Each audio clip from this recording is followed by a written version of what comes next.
আসসালামু আলাইকুম। আজকে আমরা কথা বলবো স্যাম্পল এবং স্যাম্পলিং টেকনিক। তারপর আমরা আহ, কত স্যাম্পল আসলে নির্ধারণ করবো এই বিষয়গুলো নিয়ে আলোচনা করবো। সো ফার্স্ট অফ অল আমরা স্যাম্পল নিয়ে কথা বলি। আসলে স্যাম্পলটা কি? Sample refers to a group of individuals, households, organizations or observation chosen from a target population for research process. I mean, মানে এটি এমন একটি নমুনা পদ্ধতি যেখানে আসলে আহ, এখানে সমগ্র পপুলেশনের একটা অংশ স্যাম্পল। আই মিন, স্যাম্পলটা সমগ্র পপুলেশন বা জনসংখ্যা থাকে, সেখান থেকে কিছু ব্যক্তি বা পরিবার বা প্রতিষ্ঠান হতে হতে পারে, সেটা সিলেক্ট করা। আর এটা স্যাম্পলস। আর সহজভাবে যদি বলি যে পুরো জনসংখ্যা নিয়ে তো আমাদের গবেষণাটা করা একদমই সহজ নয়। তো সেই ক্ষেত্রে একটা নির্বাচিত অংশ, সেটার উপর আমরা একটা গবেষণা করব এবং ফলাফল দেখবো। আর যে অংশটুকু আমরা নির্বাচন করি সেটা আপনার এখানে স্যাম্পল। উদাহরণস্বরূপ আমরা যদি বলি যে ফর এক্সাম্পল বাংলাদেশের সকল বিশ্ববিদ্যালয় শিক্ষার্থী। এখন আমরা বাংলাদেশের সকল বিশ্ববিদ্যালয়ের শিক্ষার্থীদের নিয়ে তো রিসার্চ করতে পারি না। এখান থেকে কিছু শিক্ষার্থীদেরকে আমরা বেছে বেছে নিলাম। ফর এক্সাম্পল আমরা 500 বেছে নিলাম, তো তাদের কাছ থেকে আমরা তথ্য সংগ্রহ করলাম। এই যে 500 বেছে নেওয়া, এটাই আপনার স্যাম্পল। ফর এক্সাম্পল এখানে দেখুন, এখানে ফর এক্সাম্পল এইটুকু আমাদের ইউনিভার্সিটির স্টুডেন্টস। আমরা এখান থেকে এই কয়েকজনকে বেছে নিলাম, আর এটি স্যাম্পল। সো এখানে আমি আরো সহজভাবে বলে দিয়েছি যে population, the entire group of individuals, মানে সমগ্র ব্যক্তি বা বস্তু, যেটাই বলি। যেমন এখানে সমগ্র ইউনিভার্সিটি স্টুডেন্টস এখানে পপুলেশন। আর এখান থেকে আমরা স্মলার সিলেক্টেড সাবসেট, আমরা এখান থেকে একটা সাবসেট পাইলাম। এটা আপনার স্যাম্পল। আই থিংক স্যাম্পলটা সবার কাছে ক্লিয়ার। সো এখানে আমি আরেকটা উদাহরণ দিয়েছি, study on poverty among rural হাউসহোল্ডস in Bangladesh. All rural হাউসহোল্ডস in Bangladesh, সকল যে রুরাল হাউসহোল্ড আছে এগুলো আপনার পপুলেশন।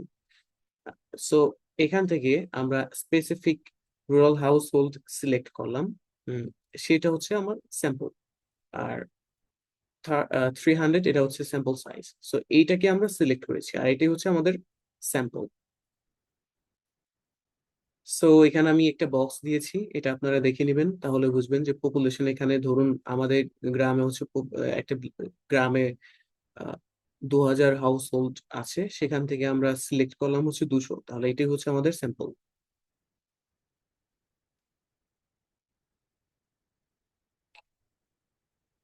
এবার আসি স্যাম্পল টেকনিক নিয়ে। So in research, it is rarely possible, practical, or affordable to study an entire population. Uh, Instead, researchers select a smaller group. আমি যে কথাগুলোই বলেছি যে আপনার গবেষণার পুরো জনসংখ্যা নিয়ে আসলে কাজ করা যায় না, আর এটা সম্ভব না, বা এটা প্রচুর খরচ হতে পারে। তাই গবেষকরা তথ্য সংগ্রহ করা এবং জনসংখ্যা সম্পর্কে সিদ্ধান্ত গ্রহণের জন্য পপুলেশন থেকে একটা ছোট অংশ গ্রহণ করেন, আর এটি নমুনা। সো আর স্যাম্পলিং টেকনিক বলতে বোঝায় পপুলেশন থেকে স্যাম্পল নির্বাচন করার যে পদ্ধতি, সেটাকে বলা হয় স্যাম্পল টেকনিক। আমরা 2000 হাউস হোল্ড থেকে 200 বেছে নিলাম। এখন কোন পদ্ধতিতে আমরা এটা বেছে নিয়েছি, আর সেটাকে বলা হয় স্যাম্পল টেকনিক। এখন যেটুকু সবার ক্লিয়ার। এখন আসি, স্যাম্পল মেথডকে আসলে দুই ভাগে ভাগ করা যায়। একটা প্রবাবিলিটি স্যাম্পলিং। আমরা এর আগে একটু স্যাম্পল দেখে আসি, আসলে রিসার্চ পেপারের স্যাম্পলটা কোথায় লেখা থাকে, বা আহ, এটা সবার কাছে অপরিচিত হতে পারে। তো দেখুন, এটা একটা পেপার, সো এখানে এই অ্যাবস্ট্রাক্টের মধ্যে দেওয়া আছে, এটা যদি আপনি নিয়ে যান মেথোডোলজি পার্টে যান তাহলে পেয়ে যাবেন। এখানে দেখুন দেওয়া আছে যে 343 Romanian chronic and non chronic patients, মানে এখান থেকে হচ্ছে প্যাশেন্টদের হচ্ছে 343 জন বেছে নিয়েছেন। সেখানে যে নন ক্রনিক প্যাশেন্ট আছে তাদের মধ্যে থেকে মাত্র বেছে নিয়েছেন হচ্ছে 343 জন। তাহলে যে নন ক্রনিক যত ক্রনিক এবং নন ক্রনিক যত প্যাশেন্ট আছে রোমানিয়ার, এই সব সব পেশেন্ট গুলো হচ্ছে আপনার পপুলেশন। আর এই পপুলেশন থেকে আমরা এখানে বেছে নেওয়া হয়েছে কত, 343 জন। তাহলে এটা হচ্ছে আপনার স্যাম্পল। আর এই পুরো ক্রনিক বা নন ক্রনিক প্যাশেন্টটা হচ্ছে আপনার পপুলেশন, এন্টায়ার পিপল। দেখুন আরেকটা দেওয়া আছে এখানে, এই যে এখানে বলা আছে survey of patient of physician in Atlanta, Georgia. এটা থেকে এখানেও দেখুন 292 পেশেন্ট, এইজ 18। এখানে 292 জন পেশেন্টকে নেওয়া হয়েছে। তাহলে যারা হচ্ছে 18 বছরের যে পেশেন্ট আছে তাদের মধ্য থেকে মাত্র নেওয়া হচ্ছে 292 জন। তাহলে এই 292টাই হচ্ছে আমাদের এখানে স্যাম্পল।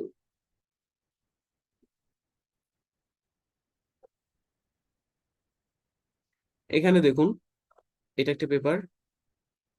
সো এখানে বলা আছে select 423 participants from 2189 patients of the 1 month census, মানে 1 মাসের যে জরিপ বা হচ্ছে শুমারি, সেখান থেকে ওরা খুঁজে পেয়েছে হচ্ছে 2189 জন। সেখান থেকে ওরা সিলেক্ট করে নিয়েছেন হচ্ছে 423 জন। তাহলে এইটা হচ্ছে আমাদের হচ্ছে পপুলেশন, আর এখান থেকে এটা হচ্ছে আমাদের হচ্ছে স্যাম্পল।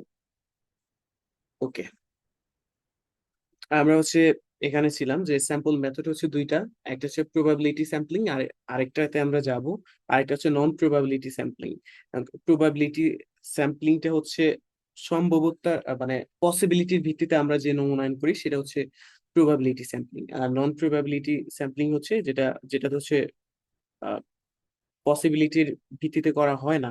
সো আমরা এখানে দেখি, think of this as a fair lottery system. আমরা লটারি সিস্টেম সম্পর্কে সবাই অবগত, যে একটা বক্সের মধ্যে অনেক কাগজ দেওয়া হয়, সেখান থেকে আমরা বেছে বেছে তুলি। এটা হচ্ছে lottery system. Every members population has a known non-zero chance of being selected. This eliminates researcher bias and ensures the sample is statistically representative.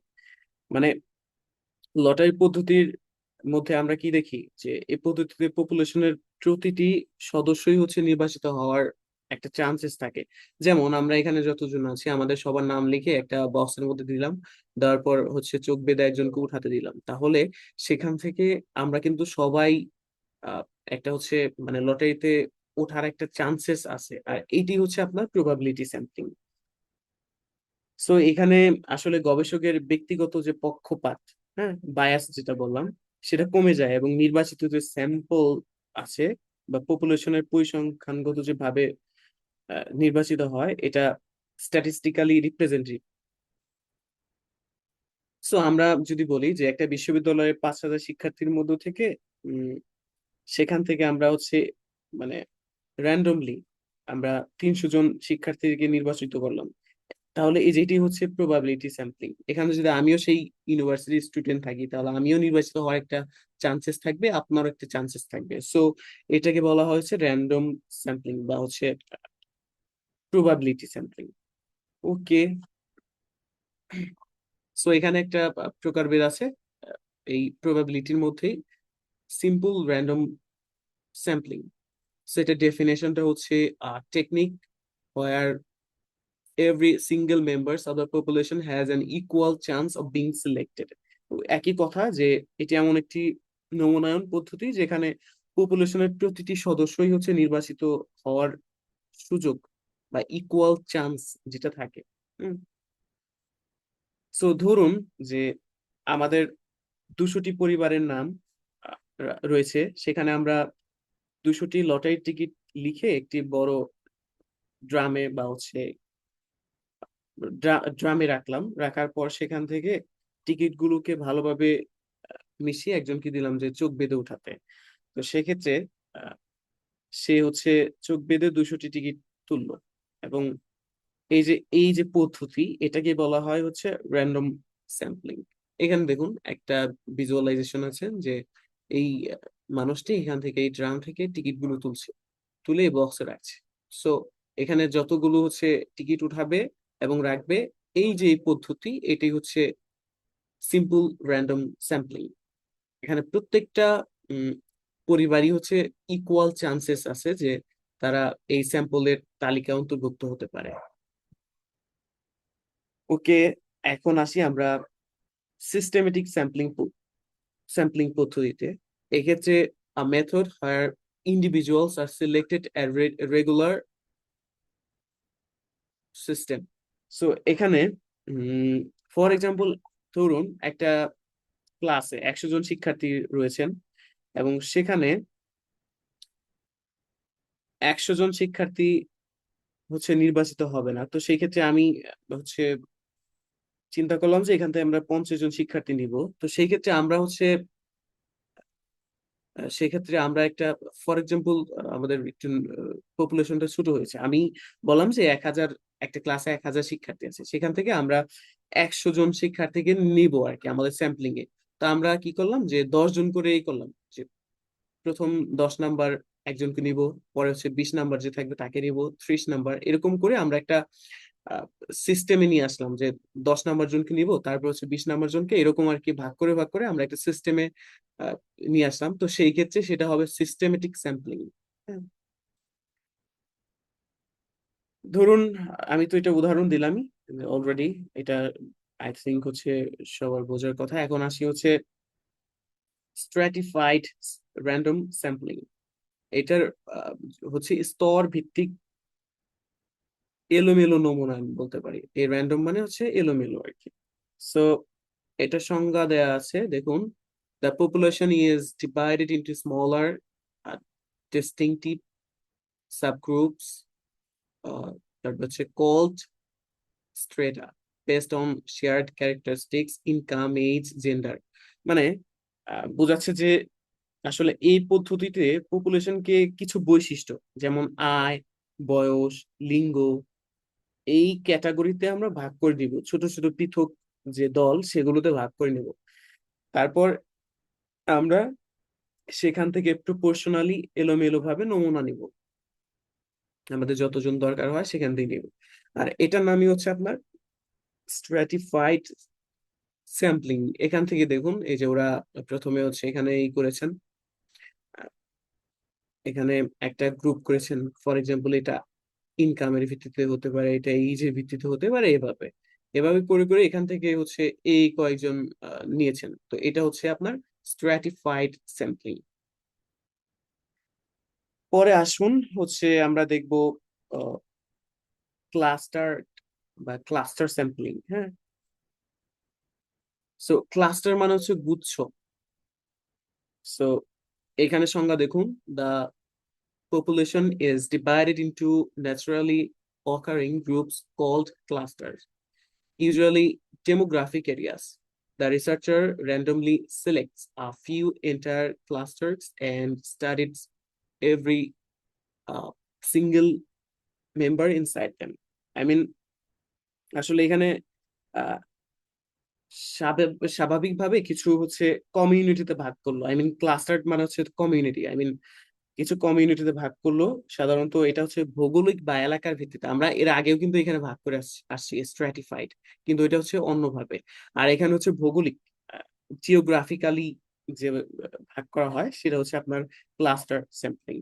তো সেই ক্ষেত্রে উম আমরা মানে হচ্ছে জিওগ্রাফিক্যালি যদি হচ্ছে ভাগ করি, সেটা হচ্ছে হবে ক্লাস্টার স্যাম্পলিং। ধরুন আমরা একটি জেলায় হচ্ছে 50টি গ্রাম রয়েছে, সেই গ্রামগুলোকে আমরা কয়েকটি আহ, মানে প্রতিটি গ্রাম থেকে আমরা কয়েকটি পরিবার বাছাই এর পরিবর্তে আমরা হচ্ছে এলোমেলো ভাবে হচ্ছে 10টা করে নির্বাচন করলাম। আই মিন, আমি বোঝাতে চাচ্ছি যে আমরা হচ্ছে এখানে বলা আছে, আজ district has 50 villages, instead of traveling to all 50 villages to pick a few households from each. You randomly draw 10 villages from a hat. মানে আমরা সেখান থেকে 10টা গ্রাম নির্বাচন করব, এরপর নির্বাচিত 10টি গ্রামের প্রতিটি পরিবারের কাছ থেকে তথ্য সংগ্রহ করব। আর বাকি 40টি গ্রামকে গবেষণার মানে আমরা বাইরে রাখলাম, আর সেটাই হবে হচ্ছে ক্লাস্টার স্যাম্পলিং। আই মিন এখানে একটা চিত্র আছে, সেটা দেখে আপনারা হচ্ছে ভালোভাবে বুঝবেন। দেখুন এখানে আমরা একটা হচ্ছে গ্রামে, ধরুন আমরা এখানে এই যে এখানে কয়েকটা ক্যাটাগরি আছে দেখেন এরকম এখানে। সো এখান থেকে আমরা এই কয়েকটাকে ধরে নিলাম, কয়েকটা ক্লাস্টার আমরা ই করে নিলাম, ভাগ করে নিলাম, তারপর এখান থেকে একটা আমরা গ্রহণ করলাম, সেটা হচ্ছে এই ক্লাস্টার স্যাম্পলিং। এটা হচ্ছে জিওগ্রাফিক্যালি। হ্যাঁ,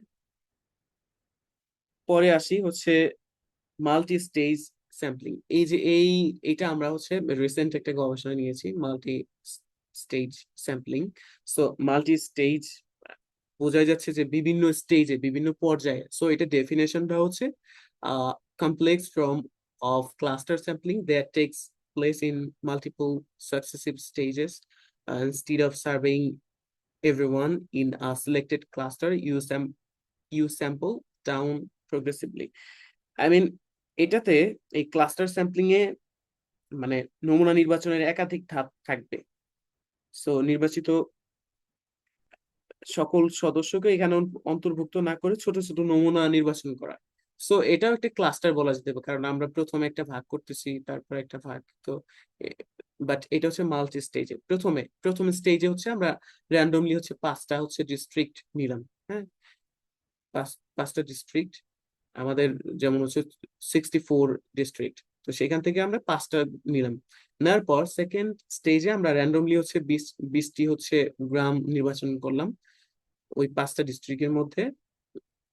তারপর আমরা সেখান থেকে 300 হাউস হোল্ডস নিলাম 20টি গ্রাম থেকে। তাহলে এই যে স্টেজে স্টেজে যে এই স্যাম্পলিং, এটাকে বলা হয় মাল্টি স্টেজ স্যাম্পলিং। আচ্ছা, এই যে আমরা এই স্যাম্পলিং গুলো শেষ করলাম, এখানে কারো কোনো সমস্যা আছে? So you can ask any question if you have any problem. Sample technique, sorry, এই যে স্যাম্পলিং একটা যে টেকনিক ছিল বুঝিনি। এর আগে যে ভালো স্যাম্পল করে বুঝে বলেন। রনি ভাই স্যাম্পল মাল্টি স্টেজটা বলেন তো একটু। মাল্টি স্টেজ, ওকে। আমি বললাম যে হচ্ছে মাল্টি স্টেজ স্যাম্পলিংটা হচ্ছে একাধিক ধাপে নির্বাচিত হয়। আমরা প্রথমে কিছু, আর এটা হচ্ছে এইভাবেই নির্বাচিত হয়। আপনি এই যে এখানে আমি যে ডিস্ট্রিক্ট দিয়ে হচ্ছে ই করেছি, এই স্যাম্পলিং গুলোতে এইভাবেই হয়। প্রথমে হচ্ছে আমরা একটা মানে আমাদের বাংলাদেশে 64 ডিস্ট্রিক্ট আছে। তো এই 64 ডিস্ট্রিক্ট থেকে আমরা 5টি ডিস্ট্রিক্ট বেছে নিলাম। সো তারপর সেকেন্ড স্টেজে আমরা ওই 5টা ডিস্ট্রিক্ট থেকে হতে পারে আমরা হচ্ছে উপজেলা বেছে নিলাম, এরকম হতে পারে, অথবা হচ্ছে 20টি গ্রাম বেছে নিলাম। হুম, তারপর এই গ্রাম থেকে আমরা 30টা হাউস হোল্ড নিলাম, যেখান থেকে আমরা ডেটা কালেক্ট করবো। সো এখানে আমরা কয়টা ধাপ অতিক্রম করলাম? প্রথমে কয়েকটা ডিস্ট্রিক্ট, তারপর হচ্ছে কয়েকটা গ্রাম, তারপর কয়েকটা হাউস হোল্ড। আবার এরকমটা হতে পারে যে কয়েকটা উপজেলা, তারপর হচ্ছে কয়েকটা ইউনিয়ন, তারপর হচ্ছে কয়েকটা গ্রাম থেকে আমরা কিছু ইউনিয়ন থেকে কিছু হাউস হোল্ড নিলাম, এরকম হতে পারে। এইরকম পর্যায়ে পর্যায়ে গিয়ে যে সিলেকশন হয়, এটা হচ্ছে মাল্টি স্টেজ স্যাম্পলিং। এখন আসি হচ্ছে নন প্রবাবিলিটি স্যাম্পলিং এ। আচ্ছা ভাই, আমার একটা প্রশ্ন কোশ্চেন আছে। জি, এখন যেগুলো হচ্ছে আলোচনা করলেন, এই আলোচনার গুলো আমরা হচ্ছে কোন স্যাম্পলিংটা হচ্ছে কোন ধরনের রিসার্চের ক্ষেত্রে আমরা ব্যবহার করতে পারবো? প্রবাবিলিটি স্যাম্পলিং এ এই যে 4টা না 5টা আলোচনা করলেন, এটা হচ্ছে কোন ধরনের রিসার্চে কোনটা আমরা ব্যবহার করতে পারবো? যেমন ধরেন আমাদের হচ্ছে ইকোনমিক্স রিসার্চ আছে, মার্কেটিং রিসার্চ আছে, ম্যানেজমেন্ট রিসার্চ আছে। তো কোন রিসার্চে আমরা কোন স্যাম্পলিং গুলো ইউজ করতে পারবো? আচ্ছা, আর এখানে স্যাম্পলিং জি কোন হচ্ছে সাইন্টিফিক পদ্ধতি আছে যে এতগুলো আমাদেরকে স্যাম্পলিং জি জি নিতে হবে? জি আমি ওটাতে আসবো। হ্যাঁ, ওটাতে আসবো একটু হুম পরে। হুম আর সো এটা এখানে একটু বুঝিয়ে দেন। জি, হুম। যেটা বললেন যে কোন ধরনের রিসার্চ ইউজ করা যাবে, এইগুলো হচ্ছে প্রাইমারি ডেটার ক্ষেত্রে ইউজ করা যাবে। যে রিসার্চ গুলো আমরা নির্ধারণ করব যে আমরা প্রাইমারি ডেটা নিয়ে রিসার্চ করব।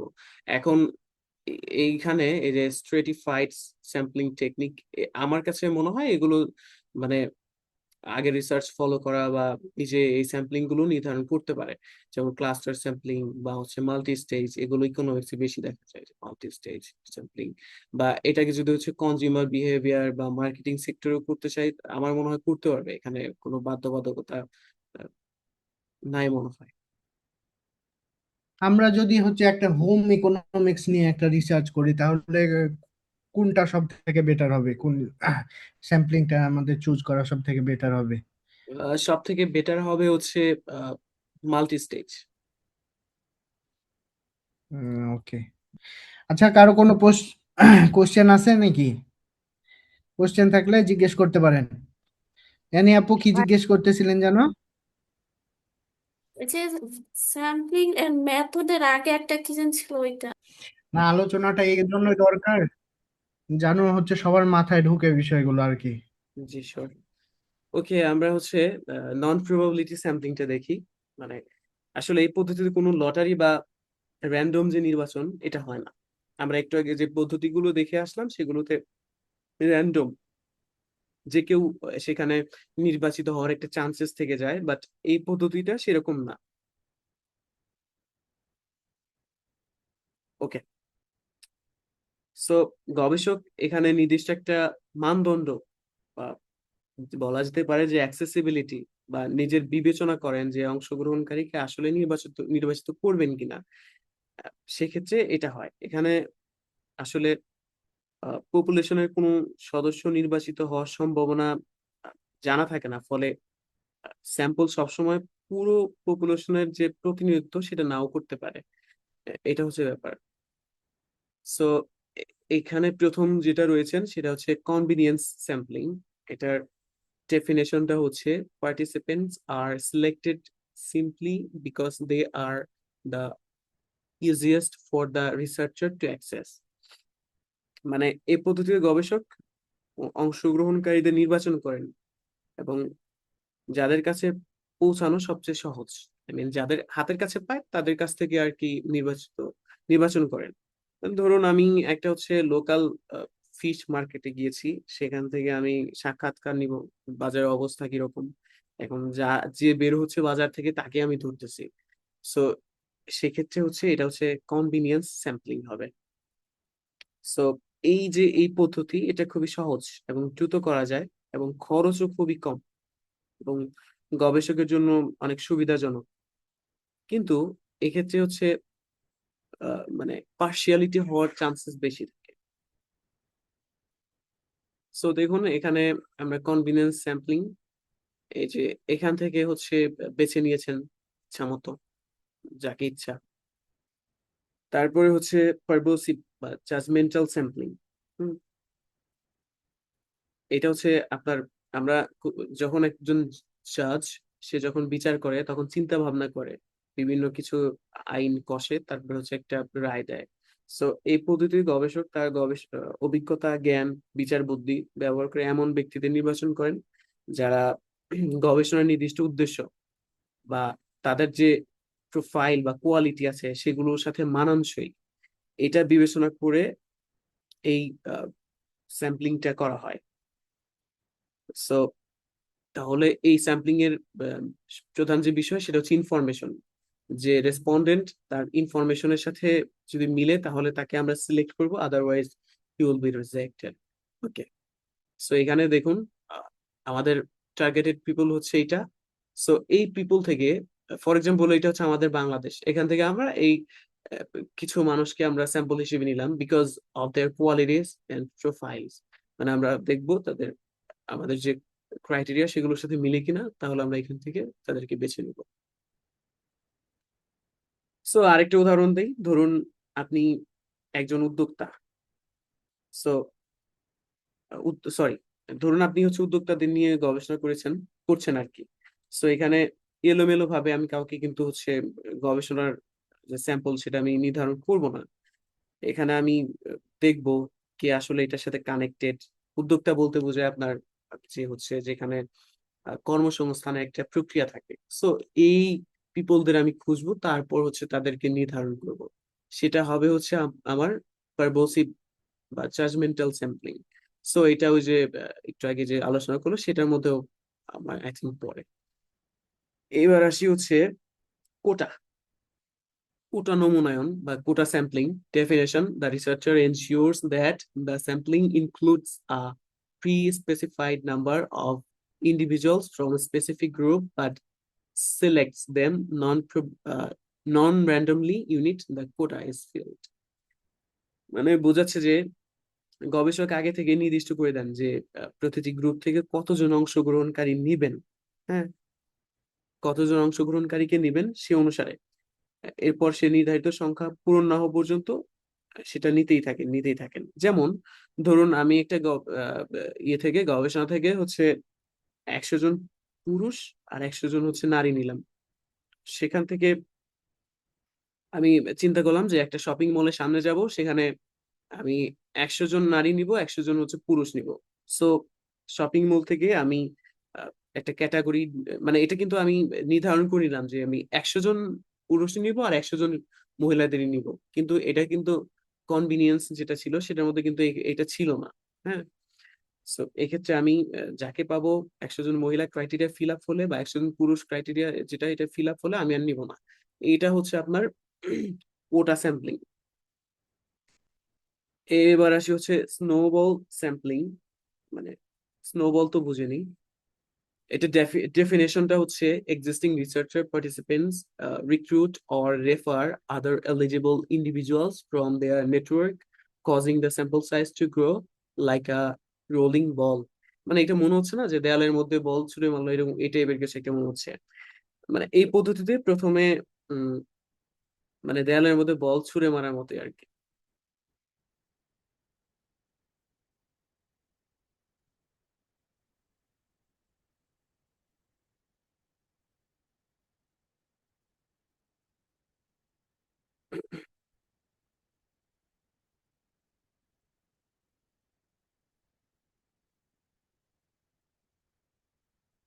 হ্যালো, আমাকে শুনতে পাচ্ছেন?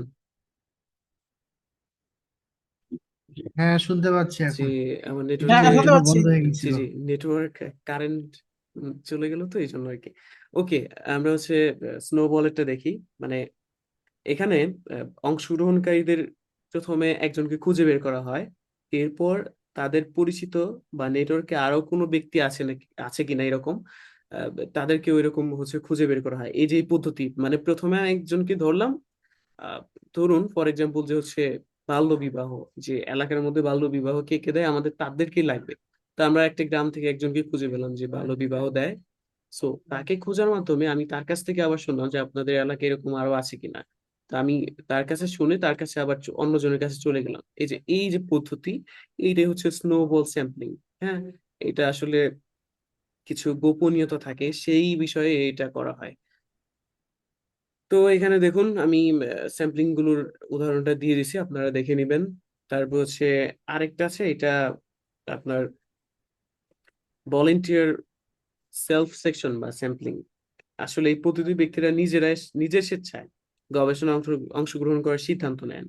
গবেষক কাউকে নির্দিষ্টভাবে নির্বাচন করেন না, বরং অংশগ্রহণকারীদের দেরকে হচ্ছে আহ, নিজ উদ্যোগে হচ্ছে গবেষণা যুক্ত করা হয়। যেমন আমি একটা উদাহরণ দিলে ভালো করে বুঝবেন যে যেমন এখানে গবেষক কাউকে ডাকে না। হ্যাঁ, যারা আগ্রহী বা নিজেদের সমস্যার সাথে সম্পর্কিত অনুভব করে তারাই স্বেচ্ছায় অংশগ্রহণ করে। আমি বললাম যে আপনি কি হচ্ছে হুমকির শিকার হয়েছিলেন, তো এখানে তো অনেক মানুষই থাকবে। তো তারা যে কোনো একজন এগিয়ে আসলো, হ্যাঁ আমি হুমকির শিকার হয়েছিলাম। তো তখন এটা হচ্ছে, এটাকে বলা হয় সেলফ সেকশন স্যাম্পলিং। এই হচ্ছে ব্যাপার। এখানে আমি পুরো যে স্যাম্পলিং সেটার একটা ভিজুয়ালাইজেশন দিয়ে দিয়েছি এই দিক থেকে এদিকে, আপনারা দেখে নেবেন। আই থিঙ্ক আপনারা বুঝবেন। আমাদের সময় মনে হয় খুবই স্বল্প। আহ, আচ্ছা, সমস্যা নেই, আজকে যতটুকু পারি কন্টিনিউ করবো, নাহলে নেক্সট ক্লাসে রবিবার। না, আজকে কি বার? রবিবার।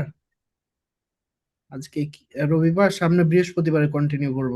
ওকে, তাহলে আজকের মতো এই পর্যন্তই থাক। আমরা হচ্ছে আজকে এই পর্যন্তই থাক। আচ্ছা, ঠিক আছে। কারো কোনো কোশ্চেন আছে?